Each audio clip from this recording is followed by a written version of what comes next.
Le grand journal en direct avec le ministre de l'Éducation, Xavier Darcos. Alors quand vous dites la réforme, à l'Assemblée nationale et la majorité vous applaudit, vous allez maintenant avoir affaire à la réforme de l'éducation vue par Ariane Massenet. Il y a plein de petits points qui font tiquer les instituteurs, notamment la division. Jusqu'à présent, les écoliers apprenaient la division en CM1 et désormais ce sera en fin de CE1. C'est ça, à peu près à l'âge de 8 ans, ce qui est prévu en tout cas dans les programmes. Et puis il y a d'autres points qui font tiquer les instituteurs. Il y a le passé antérieur, la règle de 3 et la soustraction en colonne. Alors je vais vous faire un petit exercice pour moi, tester vos connaissances, monsieur Darcos, bien évidemment. Il fallait pas venir chez nous. Vous pensez bien.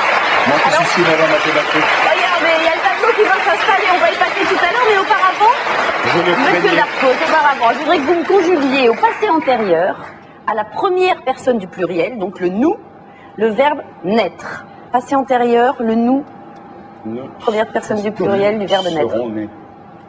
Non. Ah non, passé antérieur. Non. Passé antérieur. Première personne du pluriel, le verbe naître. Nous. Passé antérieur du verbe naître. Fumer. Nous fûmes nés. J'avais compris de futur antérieur. Bien joué. Alors, on va faire maintenant un petit exercice. C'est la règle de 3. La règle de 3. Vous savez pas la faire? Non, c'est affreux. Bah si, Il a regarde. agrégé de lettres, il est pas mathématicien. Sachant que 4 stylos, je vous aide en plus, je commence à écrire avant vous. Ne regardez pas sur ma feuille. Si, regardez sur ma feuille. Sachant que 4 stylos valent 2,42 €, combien valent 14 stylos? Je ne sais pas le faire du tout. La règle de 3. Hein? Alors, comment faites-vous? 4 kilos. Montrez-moi. Et là, si Allez, les enfants, il y a tous les jeunes avec ça. Allez, on va l'appeler X. Oui. D'accord? Alors, on va multiplier 14 par 2,42 €. Certes. D'accord? C'est le signe de la règle de 3. Là, on multiplie et là, on divise par 4.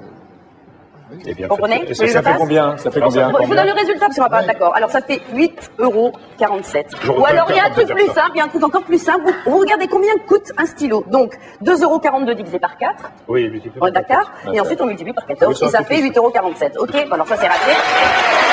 Merci Ariane. On a maintenant pour une dernière. Alors on passe au... J'aurais dû m'en douter.